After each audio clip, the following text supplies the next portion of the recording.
Olá, que a paz de nosso Senhor Jesus esteja contigo. Neste estudo iremos abordar uma das mais importantes profecias de todos os tempos, que mudou o curso da vida dos reformadores, mudou também o rumo de nossas vidas. Foi e sempre será um dos principais pilares de nossa fé. É a razão de estarmos aqui produzindo este documentário. Cristo é o centro desta profecia. Ele é o fundamento que estabelece sua veracidade e seu cumprimento. Onde encontramos o registro desta profecia? No livro do profeta Daniel, capítulo 8, verso 14. Ele me disse: até 2.300 tardes e manhãs, e o santuário será purificado. Daniel 8,14. Para entendermos esta profecia, precisamos compreender o assunto do santuário em três aspectos: sua história, seus serviços e seu simbolismo.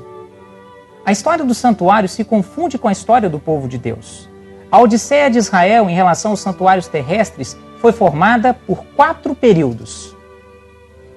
Primeiro período: o tabernáculo de Moisés, com duração de 487 anos, entre 1445 a 958 a.C.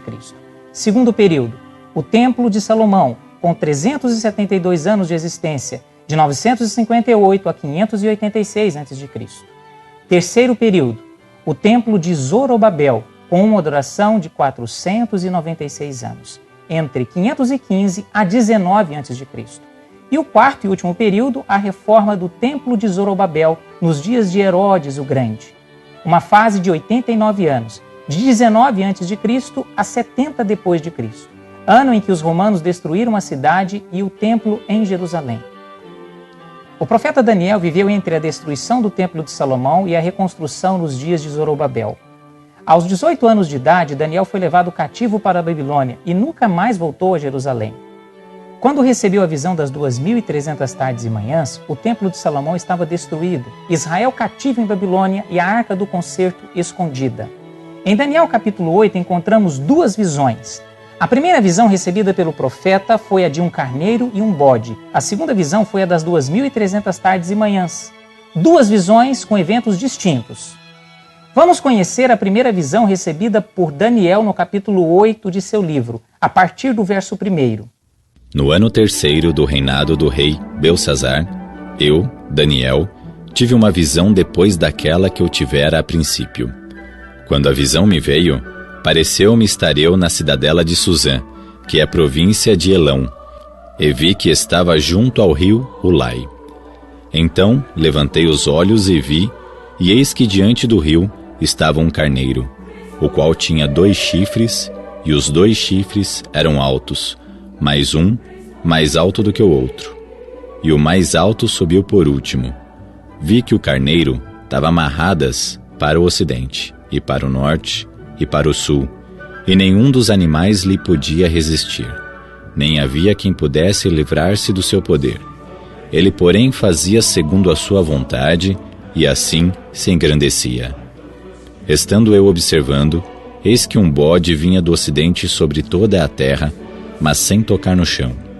Este bode tinha um chifre notável entre os olhos. Dirigiu-se ao carneiro que tinha os 2 chifres, o qual eu tinha visto diante do rio, e correu contra ele com todo o seu furioso poder.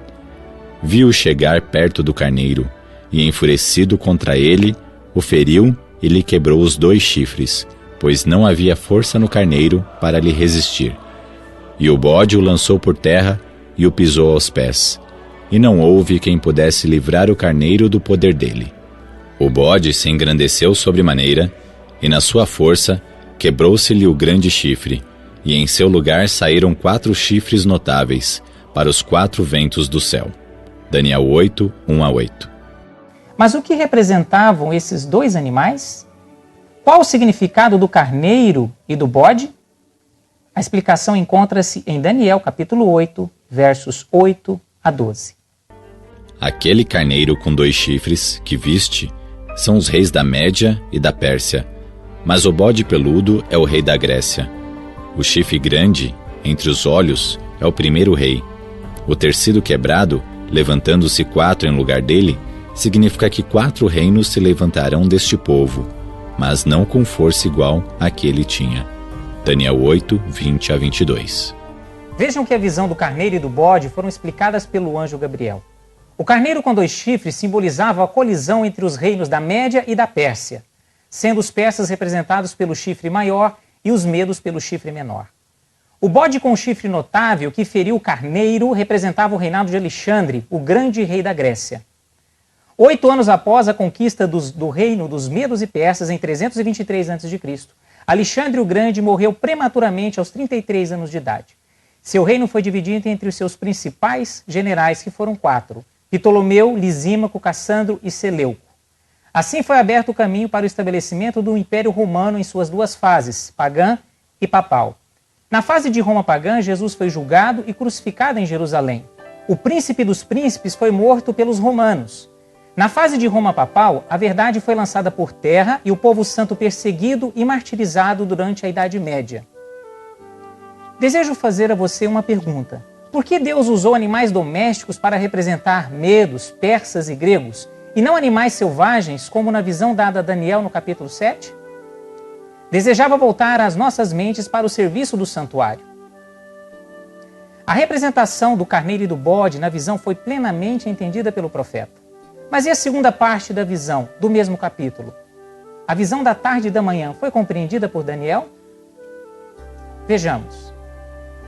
Havendo eu, Daniel, tido a visão, procurei entendê-la, e eis que se me apresentou diante um como aparência de homem.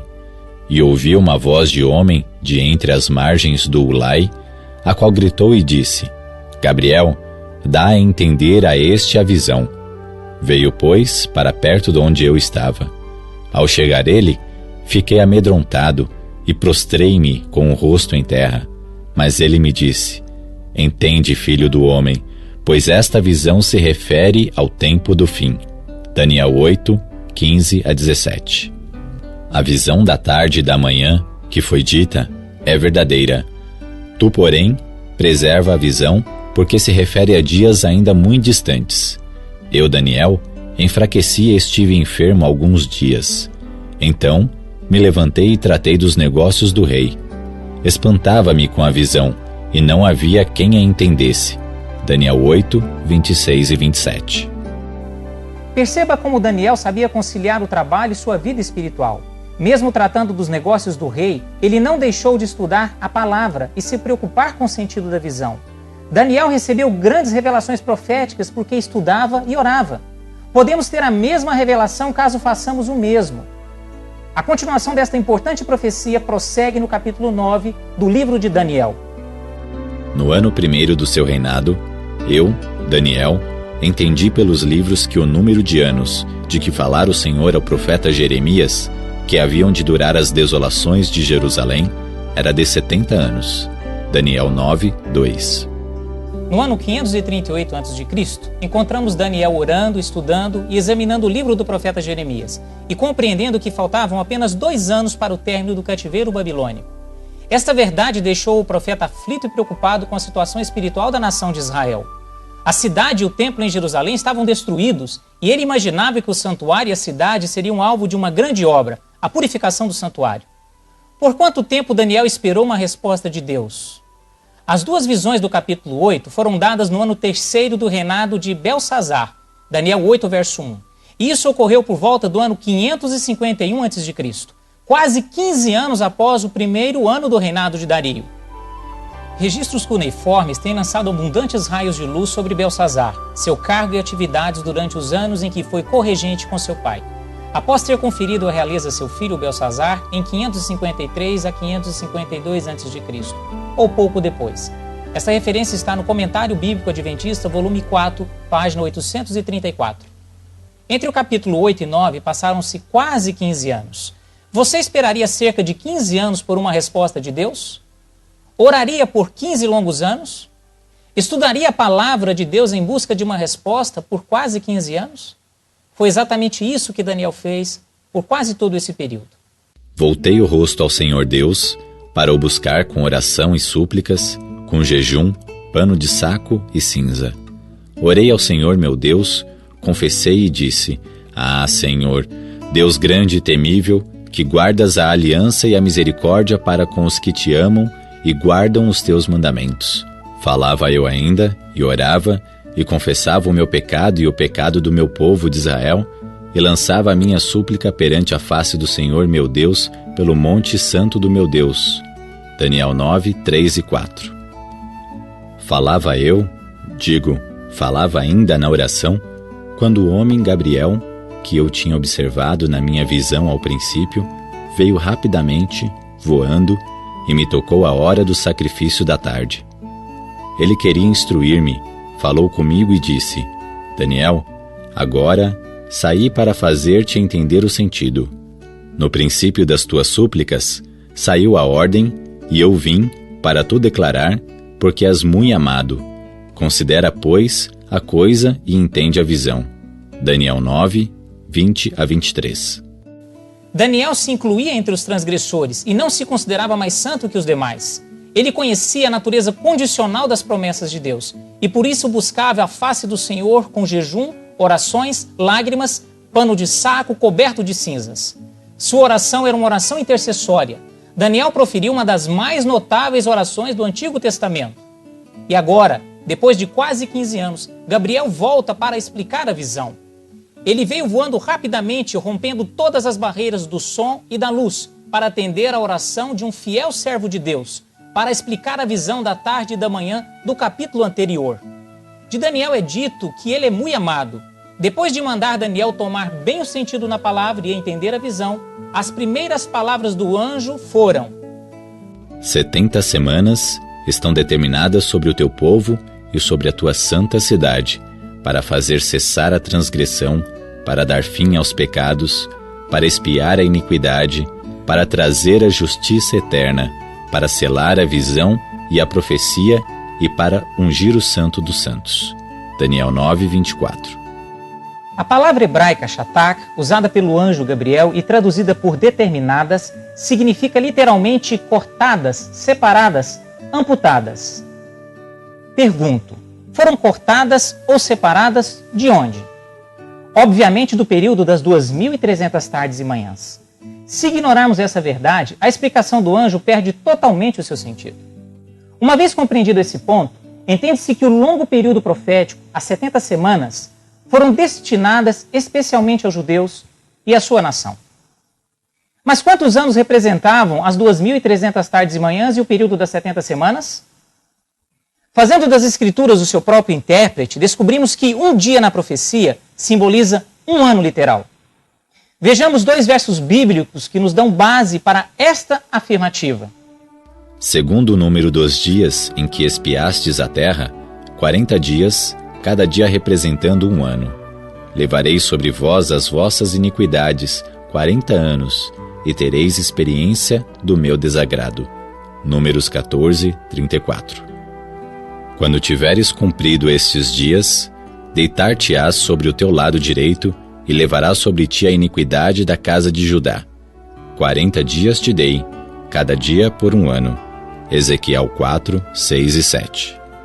Se cada semana profética é composta de 7 dias proféticos, isso significa que ao multiplicarmos 70 semanas proféticas por 7 dias proféticos, temos o resultado de 490 dias proféticos, equivalentes a 490 anos literais.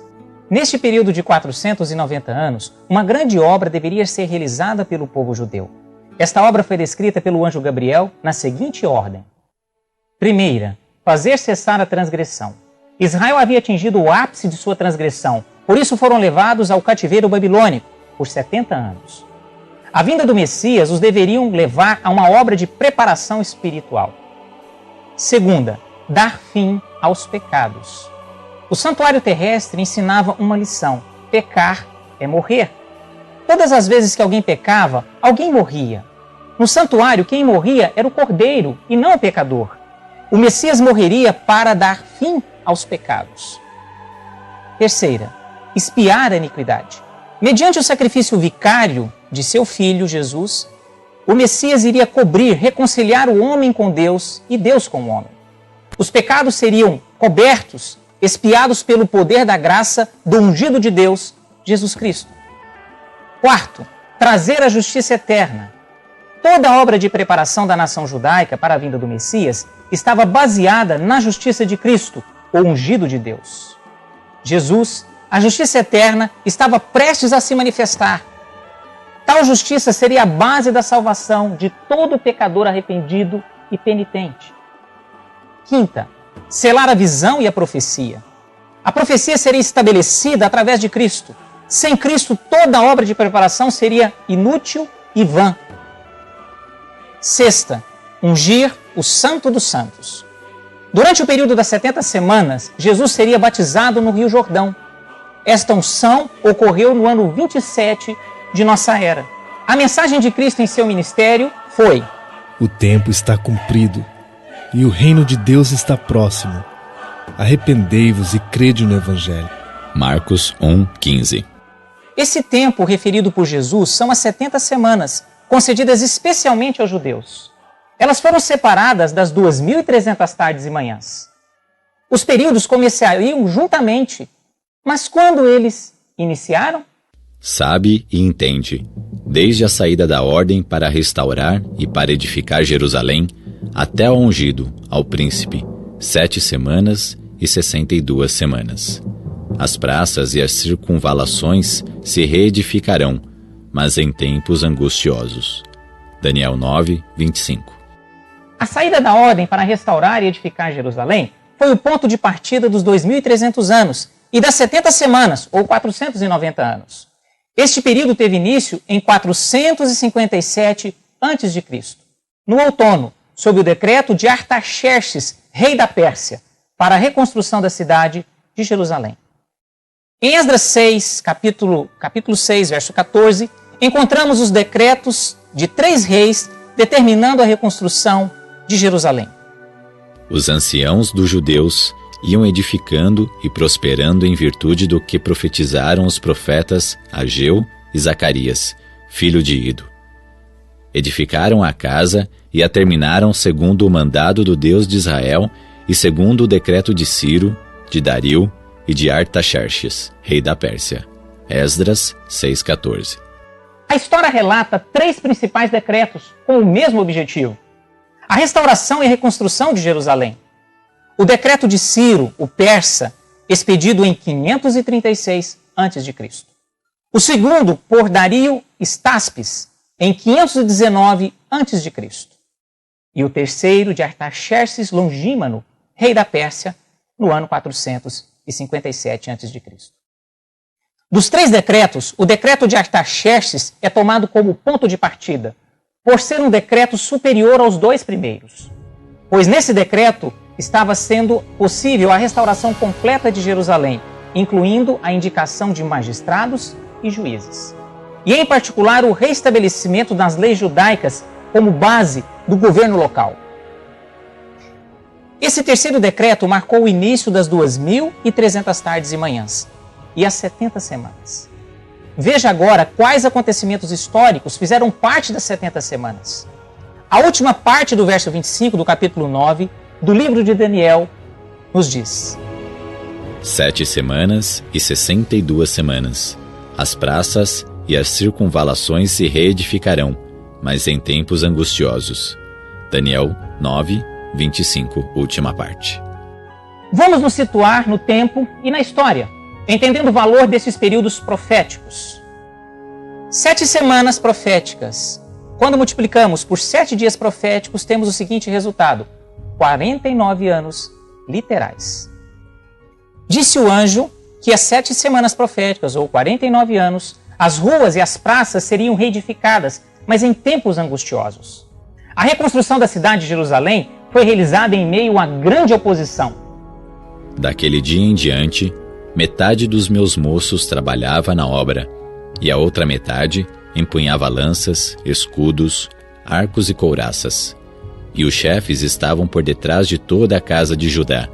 Os carregadores, que por si mesmos tomavam as cargas, cada um com uma das mãos fazia a obra e com a outra segurava a arma.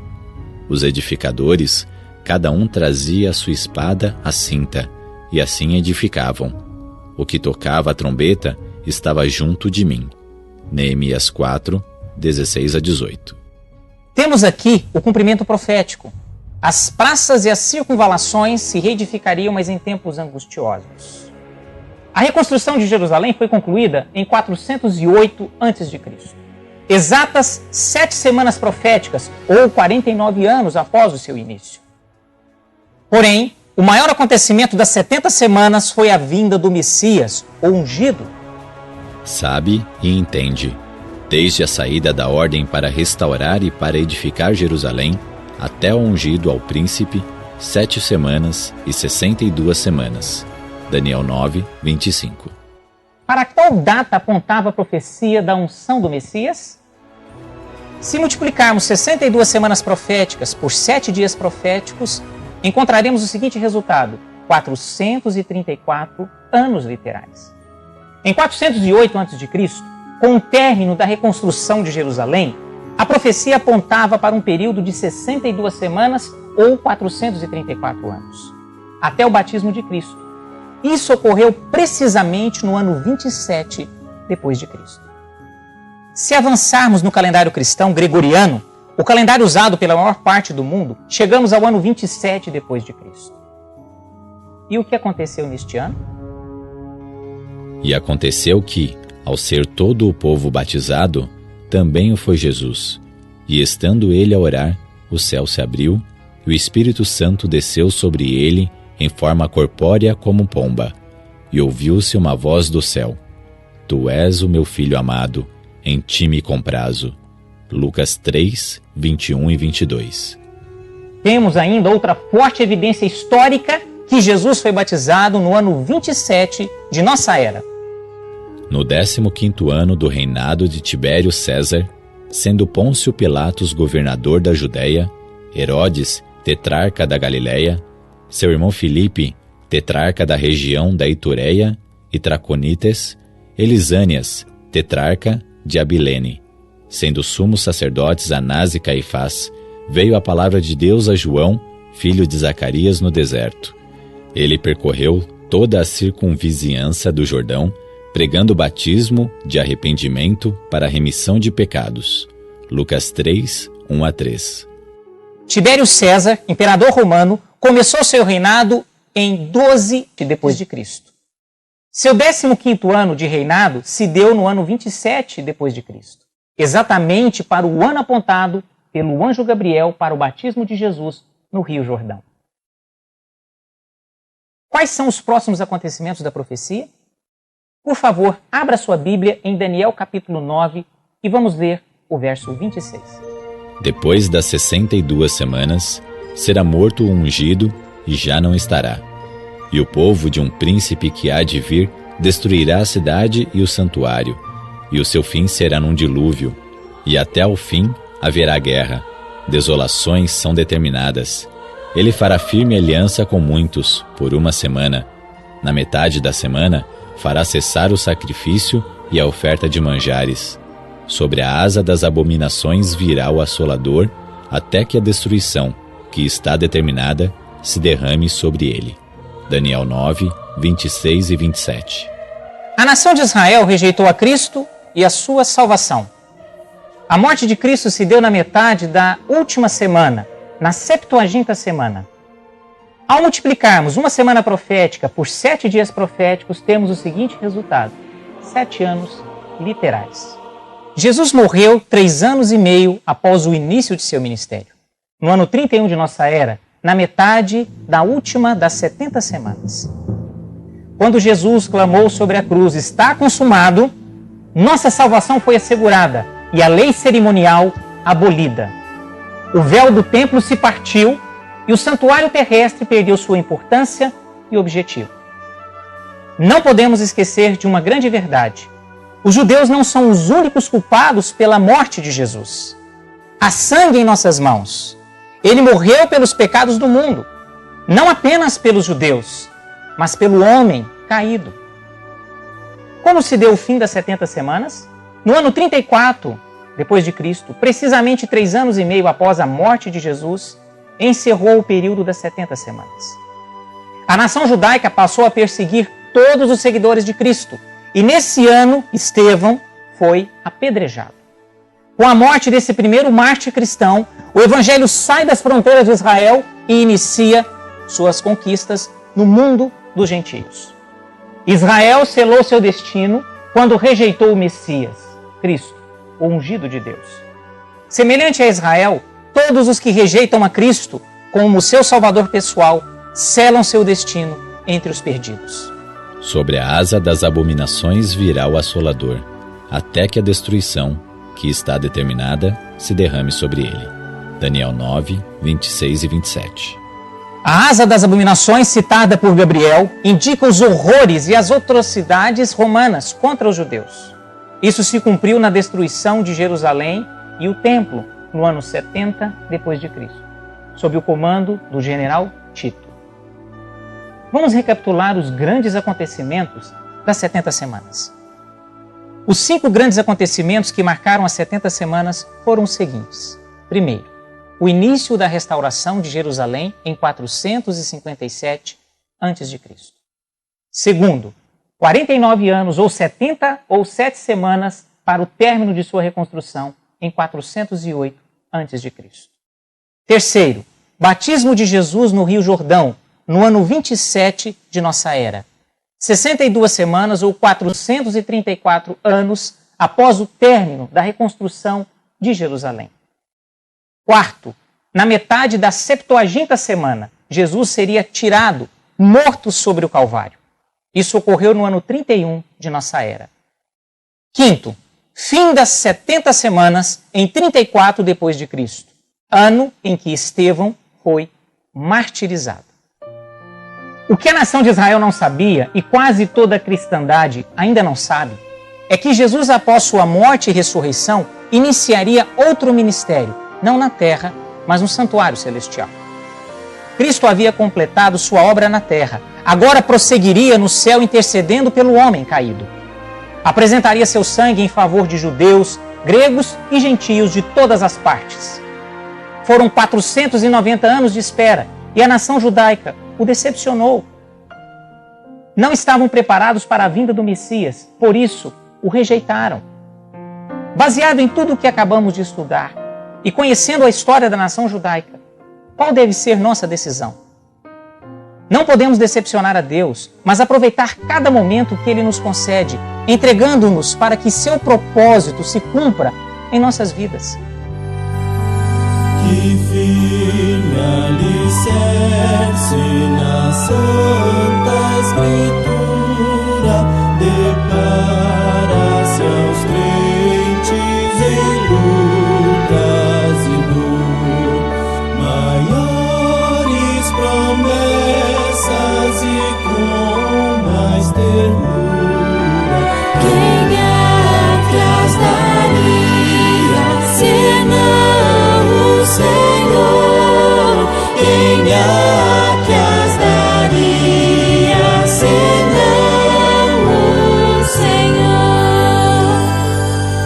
Se fores chamado a passar pelas águas profundas e bravas de angústia, aflição, não temas, contigo estarei nessas águas, e em glória perene depois findarão, e em glória perene depois findarão.